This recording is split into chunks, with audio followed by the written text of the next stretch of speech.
अस्सलामुअलैकुम दोस्तों, आज मैं आपके लिए एक बहुत ही मज़ेदार रेसिपी लेकर आई हूँ बीफ बिहारी बोटी बनाने की। आज की रेसिपी इतनी शानदार बनने वाली है कि मेरी गारंटी है, यकीन मानिए इंशाअल्लाह ताला आपने एक बार बनाकर इस तरीके से अगर बीफ बिहारी बोटी खा ली ना, तो आपका दिल करेगा कि आप रोज़ रोज़ यही खाएं। आप मेहमानों के लिए बनाएं, दावतों को चार चांद लगाएं और तारीफ़ें पाएं ढेर सारी, क्योंकि वाकई में ये बहुत ही मज़ेदार बनती है। तो चलिए हम रेसिपी देख लेते हैं। इसके लिए आधा किलो मैंने गोश्त लिया है, मेरे पास बीफ है, इसकी छोटी छोटी सी बोटियां मैंने काट कर ले ली हैं। तो यहाँ पर इसमें सबसे पहले आधा चम्मच यानी कि हाफ़ टेबल स्पून पिसा हुआ लहसुन अदरक का पेस्ट इसमें शामिल करना है। इसके बाद यहाँ पर मैं इसमें डाल गई हूँ खसखस का पाउडर। तो यहाँ मैंने आपको थोड़े टाइम पहले खसखस को धोने का, सुखाने का और पीसने का तरीका आप लोगों के साथ शेयर किया था। तो अगर आपने वो तरीका नहीं देखा है तो मेरे चैनल पर विज़िट करें, आपको वीडियो मिल जाएगी। तो इस तरीके से आप खसखस को धोकर और सुखाकर इस तरह से सेव कर सकते हैं पीसकर।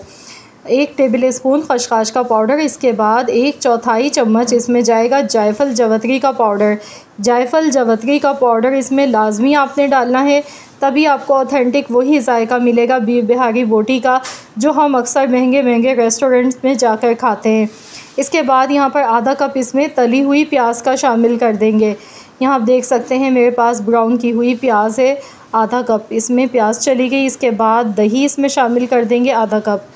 तो इसी कप से नापते हुए आधा कप मैंने दही यहाँ पर ले ली है, दही भी इसमें ऐड कर देंगे।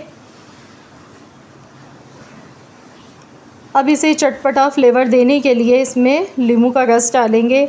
तो यहाँ मैंने एक बड़े साइज़ का नींबू लिया है, तो यहाँ नींबू का रस इसमें डालेंगे, इससे बहुत बेहतरीन सा बीफ बिहारी बोटी का फ्लेवर आएगा निकल के।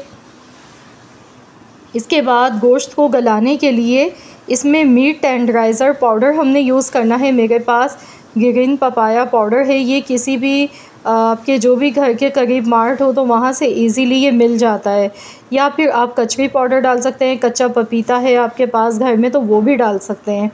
तो यहाँ पर मैं इसमें मीट टेंडराइज़र पाउडर डाल गई हूँ 2 टीस्पून भर के। इसके बाद अब इसमें हम डालेंगे यहाँ पर नमक हस्ब ज़रूरत।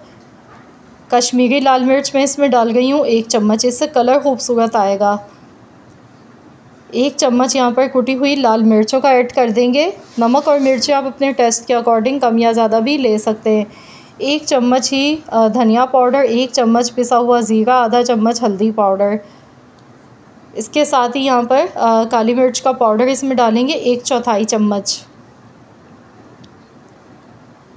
हरी इलायची का पाउडर इसमें जाएगा 1/4 चम्मच, ये भी आपने लाजमी डालना है क्योंकि इसमें बाकी कोई पिसा गरम मसाला हम नहीं डालेंगे।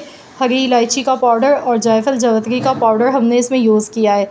अब यहाँ पर 1/4 कप सरसों का तेल आपने डाल देना है, क्योंकि बीफ बिहारी बोटी जब भी हम बनाते हैं तो इसे मस्टर्ड ऑयल में ही बनाया जाता है। तो मैंने यहाँ पर 1/4 कप सरसों का तेल इसमें शामिल किया। अब मैं अच्छी तरह से मसालों को कोट करूँगी गोश्त पर कि अच्छी तरह से मिक्सिंग हो जाए, गोश्त की एक एक बोटी पर सारे मसाले अच्छी तरह से लग जाएं।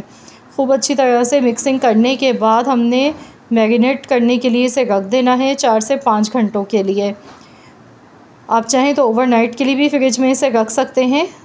तो यहाँ मैं इसे 5 से 6 घंटे के लिए मैंने रखा था।